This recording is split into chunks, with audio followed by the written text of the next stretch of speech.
You won't believe what this little girl has gone through. Trust me, the story of her life will leave you stunned. And I urge you to watch this video in full so you can truly understand what the 10-year-old granddaughter, Emma, and her grandfather, Mr. Walters, have been through. Welcome back, and let's dive right into today's story. The car pulled up in front of the old gate, and the driver, someone who knew Mr. Walters well, stepped out and opened the door for Emma.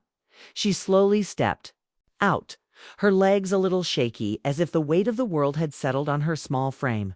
She was carrying only a backpack and a little purple suitcase, its dusty surface telling the tale of a long, tiring journey. Her dark brown hair hung untamed, covering most of her pale face. There, waiting on the porch, was Mr. Walters. He was tall, thin, and dressed in worn denim overalls with the sleeves of his plaid shirt rolled up. His beard was streaked with gray, and his eyes seemed to hold the depth of years of silence. But instead of running to hug her like most grandparents would, he gave only a slight nod as if to acknowledge that yes, this was indeed his granddaughter. "Hello, sir," Emma mumbled, her gaze fixed firmly on the muddy boots she had worn for the trip. Mr. Walters nodded again, his voice gruff. "Come in. It's getting dark." The old wooden house greeted them with the scent of pine and the dust of time, a place where memories lingered in the air. Emma's room was upstairs, at the very end of the hall, the same room her mother had once slept in. The house hadn't changed much over the years. A few old books still rested on the shelf, a faded rag doll sat in the corner, and a small framed photo of Emma's mother as a child hung on the wall. The resemblance between the two was striking, though Emma couldn't see it, not yet. Emma set down her suitcase next to the bed and sat down, hugging her knees to her chest. She didn't cry, but there was a heavy emptiness in her heart that seemed to grow larger with each passing second. Dinner that evening was simple: fried chicken and boiled vegetables. Walter wasn't a great cook, but he wasn't terrible either. Emma barely ate, mostly picking at the vegetables on her plate. The two of them sat across from each other in the silence of the large wooden kitchen, the only sound the ticking of the old clock on the wall. "Would you like some more?" Walter asked after a long pause. His voice was calm, but there was something in it, something that suggested he wasn't pushing, just offering. Emma shook her head. "I'm full." Walter didn't press her. He had long been used to silence, but Emma's silence made him uneasy. He couldn't help but look at her, so small and fragile, her soul seemingly carrying a burden too heavy for someone so young. Later that night, Emma lay awake in the darkness, staring at the wall, her eyes wide open. Below, Walter sat in his favorite wooden chair by the window, the light from the lamp casting shadows across the room. He was trying to read, but the words blurred on the page as his thoughts kept returning to Emma. What had happened to her? What was her story? The next morning, the first light of dawn streamed through the small window, casting rays of golden sunlight onto the walls. The sounds of roosters crowing and tractors humming in the distance signaled the start of another day in the quiet countryside. Emma woke up early but didn't rush to get out of bed. She just lay there staring at the ceiling as if searching for something lost in a long, confusing dream. Walter had already been up for hours, feeding the chickens behind the house. His rubber boots sank into the damp earth as he scattered grain. For the birds, he heard soft footsteps behind him and turned to see Emma standing there. Her hair was a tangled mess, and the slippers she wore were far too big for her feet. "Do you want to try feeding the chickens?" he asked, holding out the basket of grain. Emma hesitated for a moment before nodding, her feet shuffling as she moved closer. Together, they stood side by side, feeding the chickens in silence. The birds gathered around, pecking at the grain, their little clucks filling the air. When one pecked at her shoe, Emma let out a soft chuckle, and for the first time, Walter looked up from his work. Emma's face had softened. The tension that had been there since she arrived seemed to ease just a little. "Have you ever had chickens before?" Walter asked. Emma shook her head. "No, never. Not where I used to live." The words trailed off, and she looked away. as if the mention of her previous life was something too painful to say aloud. Walter didn't ask more. He knew better than to push. Later that afternoon, he took Emma into the village. She stayed close to him, clutching her cloth bag. The villagers greeted them with warm smiles, but Emma didn't look at them. Her eyes were fixed on Walter, her every movement tethered to him. When someone approached to say hello, Emma's eyes would flash with panic. When they returned home, Walter found a small piece of paper on the kitchen table. It was a pencil drawing of a chicken pecking at grain, with the words, "Her name is Becky," written beneath it. Walter smiled, feeling a warmth in his chest. It had been a long time since he had seen a hand-drawn picture in the house. That night, Emma had another dream. She was in a dark room, a large figure looming over her. The smell of alcohol was heavy in the air, and a low, cruel laugh echoed. In the distance, Emma woke up, drenched in sweat, her heart racing. She sat up in bed, looking around in a panic. The door creaked open, and there stood Walter holding an oil lamp in his hand. "What's wrong?" he asked, his voice low and steady. Emma didn't answer. She just shook her head, her eyes wide with fear. Walter didn't come in. He just stood in the doorway, watching her with concern. "If you need me," he said softly, "I'll be sitting in the hall. Just call if you want me." As the door began to close, Emma's voice broke through the silence. I hate the sound of footsteps." Walter paused, his heart aching. Footsteps in the night. He understood now. Without saying another word, he nodded. "I'll be quieter. If you need me, just call. No one comes into your room unless you want them to." The next morning, Emma found him in the chicken coop again. She had a new piece of paper in her hand, and this time she had drawn another chicken. This one standing next to Becky. She held it out to him, a shy smile on her face. "I'll name him Walter, the leader of the flock." Walter looked at her and chuckled softly. It was the first time in many years that he had laughed so freely. He nodded, his eyes lighting up. It was small, but it was something a crack in the wall Emma had built around herself. And little by little, he could see her opening up. Summer passed quietly in the village, the days blending together like a calm river. Emma settled into a routine at Walter's house.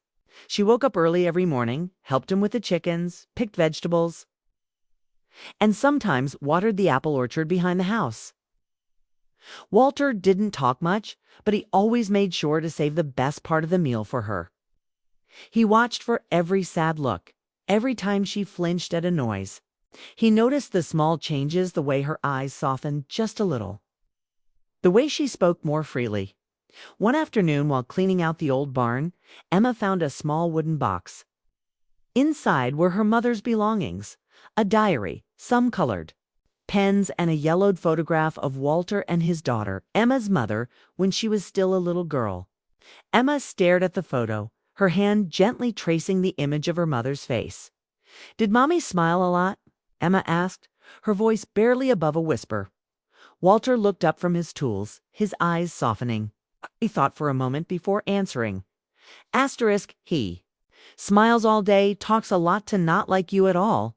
Emma chuckled, but the smile quickly faded like a candle in the wind. "I used to talk a lot too, but not anymore." The words were simple, but like a small stone dropped into water, Walter felt something heavy spreading circle by circle. Hot afternoon.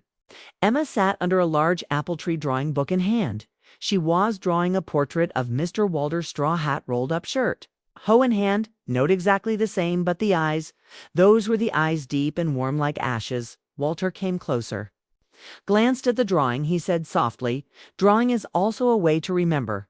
Emma nodded. "And not to have to say it?" Walter asked. No more questions, but he knew in his heart there were things Emma couldn't name, so she used her drawing to hold on. Instead of facing them that night as she was getting ready for bed, Emma suddenly asked, "If a person does something bad to another person but leaves no trace, will that person be punished?" Walter put down the book, looked at his granddaughter. He didn't rush to answer. He saw that the question wasn't a hypothesis, it was filled with fear and anxiety. Someone came forward to tell the truth, then maybe Emma nodded slightly, saying nothing more. But Walter could see clearly the girl wanted to say something, she just didn't have the courage to name it. One evening later, it was raining heavily. Thunder and lightning flashed. Emma curled up in bed, covering her ears, muttering an old nursery rhyme. Walter opened the door and walked in holding a flashlight. He sat down on the edge of bed, not touching her, just holding the lamp between them. "What are you most afraid of?" he asked. Emma trembled for a long time before answering. "I'm afraid of someone not believing me." Walter nodded silently. He didn't ask why or what happened. He just said, "I believe you, whether you say it or not." One Sunday, Walter took Emma to the village church, where there was a small community service every month. Emma held his hand tightly the whole time, her eyes darting around restlessly when the pastor reached out to greet her. Emma stopped, drew back, her face pale as if she had seen a ghost. Walter bowed slightly in apology and led Emma out. They did not speak all the way home. Buth could feel that something in Emma had broken again, but he did not fully understand what it was. That night, while cleaning the room, Walter accidentally found a piece of drawing paper hidden under Emma's pillow. He did not mean to peek, but the drawing made him unable to take his eyes off it. It was a faceless man with long, large arms standing behind a small crying girl. The corner of the picture was a dark room. The window locked. Walter's heart ached. The next morning he visited Juna's old neighbor and his wife's best friend. She'd always told him about the village, and she knew his family better than anyone else. "When your daughter left to follow her new husband, I was worried," Jun said, stirring her tea. "What's wrong?" "The way you looked at people, always smiling," but his eyes weren't smiling. "I caught him screaming at your daughter in the parking lot, and she was quiet." Walter squeezed her hand. "Oh, you think he ever did anything to her?" June looked at him, was silent for a moment, and then sighed. "I don't know, but if you suspect something, you should trust your instincts." That night, Emma stood on the porch clutching a small teddy bear. There was a light mist, and the moon hung low in the thin clouds. Walter stood beside her, hands in his pockets. "Do you miss?" he asked softly. Emma did not answer immediately. After a moment, she said, "I miss when you were still me." "What do you mean?" "When you still saw me as a child. We needed love, not a burden, when you still believed in me." Walter did not ask any more questions. He knew all the answers would come, but he could not force them. He just reached out, gently placing his hand on her shoulder like an unspoken support. Next morning he began writing again. One Sunday, Walter took Emma to the village church, where there was a small community service every month. Emma held his hand tightly the whole time, her eyes darting around restlessly. When the pastor reached out to greet her, Emma stopped, drew back, her face pale as if she had seen a ghost. Walter bowed slightly in apology and led Emma out. They did not speak all the way home. Buth could feel that something in Emma had broken again, but he did not fully understand what it was. That night, while cleaning the room, Walter accidentally found a piece of drawing paper hidden under Emma's pillow. He did not mean to peek, but the drawing made him unable to take his eyes off it. Was a faceless man with long, large arms standing behind a small crying girl. The corner of the picture was a dark room. The window locked. Walter's heart ached. The next morning he visited Juna's old neighbor and his wife's best friend. She had always told him about the village, and she knew his family better than anyone else. "When your daughter left to follow her new husband, I was worried," Jun said, stirring her tea. "What's wrong? The way you looked at people, always smiling," but his eyes weren't smiling. "I caught him screaming at your daughter in the parking lot, and she was quiet." Walter squeezed her hand. "Do you think he ever did anything to her?" June looked at him, was silent for a moment, and then said, "I don't know, but if you suspect something, you should trust your instincts." That night, Emma stood on the porch, clutching a small teddy bear. There was a light mist, and the moon hung low in the thin clouds. Walter stood beside her, hands in his pockets. "Do you miss?" he asked softly. Emma did not answer immediately. After a moment, she said, "I miss when you were still me." "What do you mean, when you still saw me as a child? We needed love, not a burden, when you still believed in me." Walter did not ask any more questions. He knew all the answers would come, but he could not force them. He just reached out gently, placing his hand on her shoulder like an unspoken support. Next morning, he began writing in his diary again for the first time in more than 10 years. His first line was, "He no longer trusts anyone, but he still trusts chickens and trusts me. I must keep that trust." Autumn came with the smell of dry leaves and the mild air. Emma had just turned 12. She had grown a little taller, her hair had grown longer, and she, a phone, wore an old brown hoodie, a gift that Walter had bought at a village fair. The life between the two of them was as simple as the cycles of the seasons. Then one day an express letter arrived. Walter penned the letter in the living room. A few short lines printed on cold white paper. "We are deeply sorry to inform you that your daughter, Linda, passed away in a traffic accident on the night of October 2nd. His hands trembled. His old eyes no longer cried easily, but his heart felt as if someone was squeezing it. He folded the letter, sat down on a wooden chair, and looked out the window. Where? Emma was painting beside the apple tree. Walter did not tell the story right away. It wasn't until the evening after dinner, when the two of them sat drinking apple tea as usual, that he spoke softly. "Your mother is gone." Emma was speechless. Her hand dropped the cup she was holding. The tea spilled on her shirt, but she didn't notice when her voice trembled. "Last week car accident," she nodded. There were no tears, no cries, just an empty gaze, as if the whole world had gone. Silent that night, Walter heard sobbing coming from Emma's room. He didn't go in, just sat leaning against hallway like a gatekeeper to her sadness. 3 weeks later, a black car stopped right in front of the house. A man stepped out of the car. A black suit, a crimson tie, walking straight but high size, were furtive, like a wild animal stalking its prey. It was him, the man from years ago.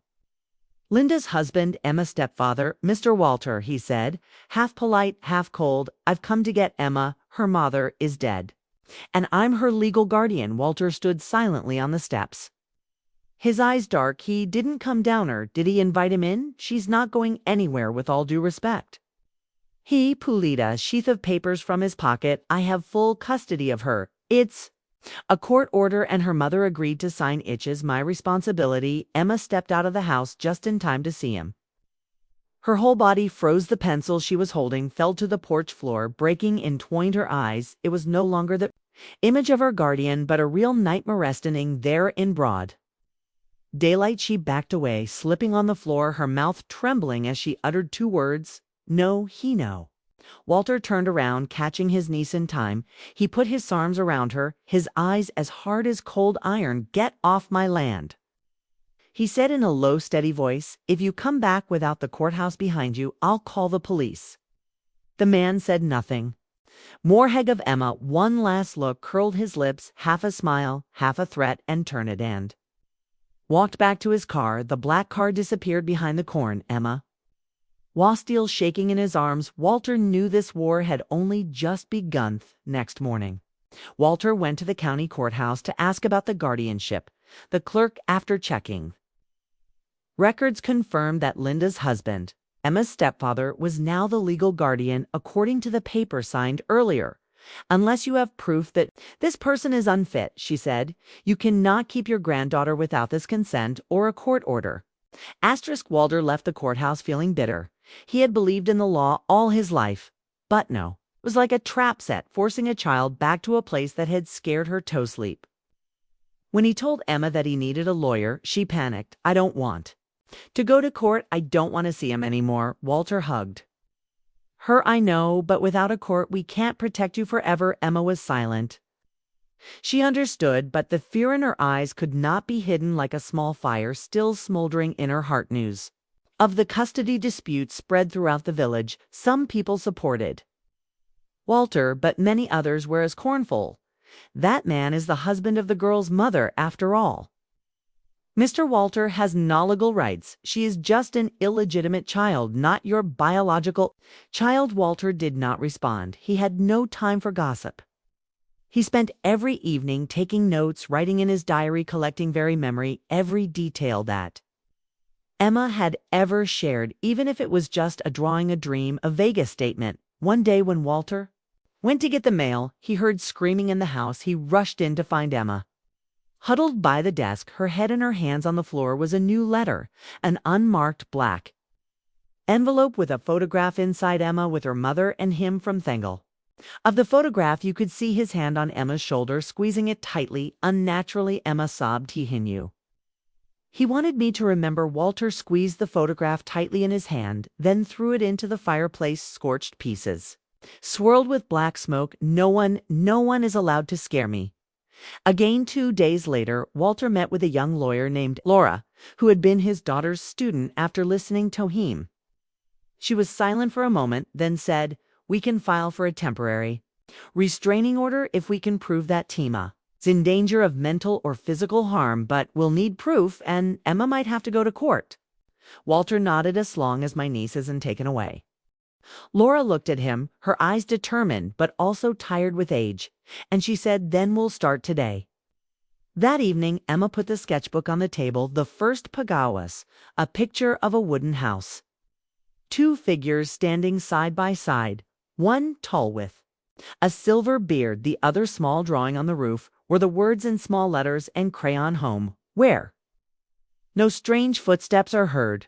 Walter put his hand on Emma's head gently. This fight would not be easy, but he would not lose. The day of the trial came sooner than Walter expected. Every morning he took Emma for a walk around the fields to calm her down. She was still quiet, but for the first time, she held his hand tightly, as if trying to hold on to the last bit of peace. "You don't have to say anything if you're not ready," Walter said as they sat under the apple tree. "The court can hear from anyone else. You thief, you're willing to talk, I'll be there for you."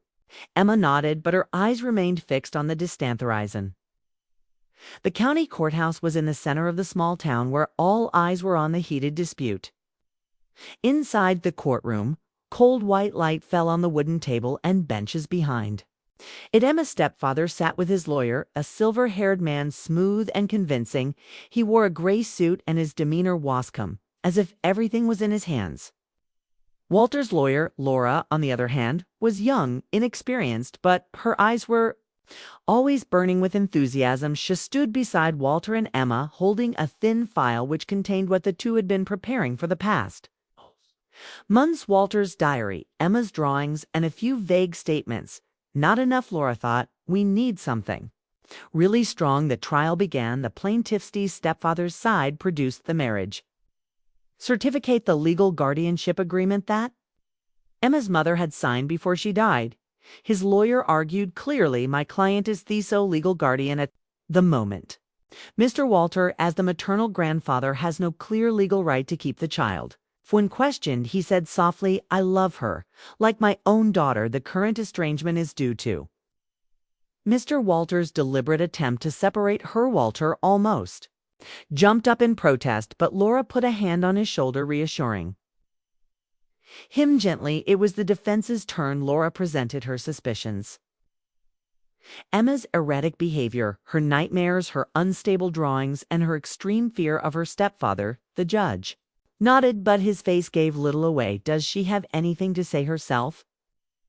he asked, his voice soft but clear. Emma sat with her head bowed. After a long moment, she shook her head slightly, her lips pressed together, her hands clasped together until they were white. "No, I don't want to talk." Thesiel stretched. Laura stood up, trying to keep her composure. "Your Honor, children have been traumatized often. Don't tell the truth right away." "But that doesn't mean the trauma isn't there," the plaintiff's lawyer chuckled, then retorted, "And we can't rely on feelings as a substitute for evidence." The judge closed sides to sit down, and he would consider the decision later. Walter felt his hands shaking for the first time in years. He felt helpless. Emma turned to him, whispering, "If I tell you, will I be able to stay with you forever?" Walter looked deeply into his granddaughter's eyes, eyes that had been betrayed too many times. "No one can take Koa away from me if I'm brave enough to stay." The girl looked at him, nodding slowly. Her eyes were no longer dull, but lit up with a small spark. The judge put down the file, took off his glasses, and exhaled softly. The courtroom fell into a tense silence. Hell looked around, his voice low and steady. There is no direct evidence or clear testimony from the victim. The details provided, while thought-provoking, are not sufficient to deny the plaintiff legal guardianship. Walter felt his heart sink to a stone. Emma sat beside him, eyes wide but unblinking, as if time had frozen. Therefore, the judge continued, "The court will wait." A female voice rang out from the back of the courtroom, cutting off the statement. Everyone turned. A woman entered.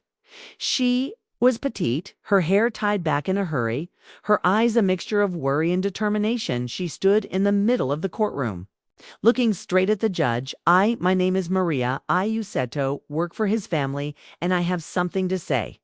Laura's lawyer hurried over to her, whispering confirmation of her identity. Maria shakily extended her hand and held a copy of Emma's stepfather's old personnel file. "I'll be a witness," she said. "I saw him act inappropriately." The courtroom shook. The plaintiff's lawyer objected immediately, but the judge raised his hand to Montaigne. "Order," Maria continued, her voice shaking at first, but growing firmer. "I saw him put his hands on Emma while she was napping. Not once I tried to tell her mother, but he threatened to sue me, fire me, and worse. I was touched by him." Tush paused, took a deep breath. "But today I can't stay silent. I don't want another child to be afraid of their stepfather." Emma bowed her head, tears starting to fall. Walter put his arm around her shoulders like a cliff, protecting her from a fierce storm. Laura's lawyer immediately asked the court to allow Maria to be an additional witness. The judge nodded. The brief interrogation took place. Maria answered clearly, her eyes never leaving the man she once called boss. The stepfather sat motionless. His eyes were no longer arrogant, but slightly trembling. He understood this time. The mask had fallen. After a few minutes of deliberation, the judge returned, his voice more serious than ever. "Based on direct testimony of the new witness and the current psychological state of little Emma, the court declares that temporary suspension of the plaintiff's guardianship. The custody and care will belong to the maternal grandfather, Walter Graves, until the final investigation is concluded." Walter breathed the sigh of relief, his hand tightly clasping Emma's trembling little hand. The little girl looked up at him, her eyes filled with tears, but no longer tears of fear, but tears of joy, as if the whole world had just turned to dawn. As she walked out of the courtroom, the early afternoon sunlight was slanting through the large glass window. Sema gently squeezed his hand, looking up. "You won't have nightmares anymore, right?" Walter chuckled, gently placing his hand on her head. "If you do, I'll dream with you, so you too can know how to get out." Behind, Maria stood silently, watching our hands. Clutching the cloth bag, she said nothing, only smiled slightly, perhaps for the first time in many. Yersh had just escaped her own darkness the following spring. Emma stood on the threshold of 13. She was no longer the shy girl who had hidden behind her grandfather, but a growing woman with a deeper, more determined gaze, as if the dark nights she had experienced had forged a strong heart. Walter's old wooden house gradually came to life. The flower pots on the porch were in full bloom, and paintings covered the walls. Sema turned the attic into her own studio, where she spent hours each week drawing, not just to forget, but to tell of the most striking paintings was of two silhouettes sitting side by side under an apple tree, one tall, one small. In the corner of the painting she wrote, "We sat through many summers, and each was the first." Walter was getting older, his hair was gray, and his hands somewhat trembled as he made his morning tea, but the smile remained the same, and it was still a special smile reserved for his granddaughter. Every evening he sat on the porch listening to Emma tell stories about school, her friends, the time she slipped and fell on the soccer field, or the time her art teacher asked her, "Who did you learn to draw from?" "From someone who couldn't hold a brush," she replied, "but knew how to balance my heart." Walter smiled. "That's flattering, not flattering." Emma said slightly, "I'm thanking you." The years that followed flowed like a smooth river, smooth, steady, without thunder or sudden shadows. Emma grew taller, almost as tall as him, with her hair cut short to her shoulders, often tied back with a blue ribbon, the color she called the most peaceful one summer. day when Emma was 16, she was invited to participate in a state youth art exhibition. Among the selected works there was one that made people pause the longest, a small wooden roof with two old wooden chairs in front, one of them empty. Beneath it was the inscription, "There are people who don't go to school to be parents, but they live like a mountain." Walter stood beside his granddaughter at the exhibition. He said nothing, just smiled, his eyes sparkling like the sunlight on the rice fields. One day after they sat watching the sunset, Emma suddenly asked, "If you hadn't kept me, did you ever think about what would have happened?" Walter was silent for a long time. "I thought ya would have lived, but maybe you would have lived like a tree that has been broken and has to grow back crooked weak. No, you grow straight, even with scars." "That's what I know," Emma nodded, resting her head on his shoulder. The summer wind blew through the porch carrying the scent of lavender. And in spoken words, the day Emma graduated from high school, the sun was mild. The schoolyard was festooned with flags and flowers. Rows of chairs were neatly arranged, an nth crowd of parents. Walter sat on a folding wooden chair wearing an old straw hat, the only thing he found suitable for such a solemn occasion. He watched Emma walk up to the stage to receive her diploma. Her hair was teed back, her smile was bright, her steps were confident, as if she had never been afraid of the dark, unlike the other children. Emma did not walk alone. She held out her hand, inviting Walter to walk up with her. The whole silent for a few seconds, then there was a round of applause, soft but sincere, when she received her diploma. She turned to him and said softly enough for only he to hear, "I'm standing here because you never left your seat." Walter laughed, his throat tightening. He didn't need any more words. That one look was enough. Told us a lifetime. That evening, after a small party with a few close friends, Emma and he returned to the familiar wooden house. The sky was full of stars. Walter sat on a wooden bench on the porch, and Emma, in a simple white dress, carried 2 glasses of apple juice. Placing one in his hand, "You know," she began, "many people ask me if I resent the past. What do you say?" "I say no. I'm just grateful for what I have now, and I am proud that I got through it without losing myself." Walter nodded, not answering. He took a sip of apple juice. Ethan leaned his head back against the back of the chair. They were both silent for a moment, listening only to the chirping of insects in the night. Emma pulled a folded letter from her skirt pocket. She handed it to him, saying, "I wrote this in my last English class. The topic was write to someone what changed your life. But I didn't turn it in. I wanted to give it to you." Walter opened it, the familiar slanted handwriting, each line imbued with something both mature and innocent. "If it weren't for you, I wouldn't be me. If it weren't for you, I would have thought adults were the ones who kept quiet when children needed saving. If it weren't for you, I would have grown up believing that love was conditional. But thanks to you, I learned that there are people who are willing to go against the flow, that family isn't just blood, but a place where people choose to hold on to each other. That true love is when someone dares to sit quietly in the hallway all night, just so someone doesn't feel lonely." Walter read the last line. High sighs blurred. Emma leaned her head on his shoulder and asked softly, "Are you tired?" "No," he replied harshly. "I have never felt more alive than I do now." The moon was high, casting a soft light on the wooden roof. A gentle breeze blew through the apple orchard, rustling the old leaves on the wooden bench. 2 people, one old, one young, sat silently as if they were the quietest part of an ever-changing world. And as that night ended, so did Emma's childhood, complete well, without a single piece missing. Emma's story may be over, but what she went through and how she recovered from it resonates. What do you think of this journey about a girl who lost her childhood, but found it again through the silent love of a grumpy old man, about a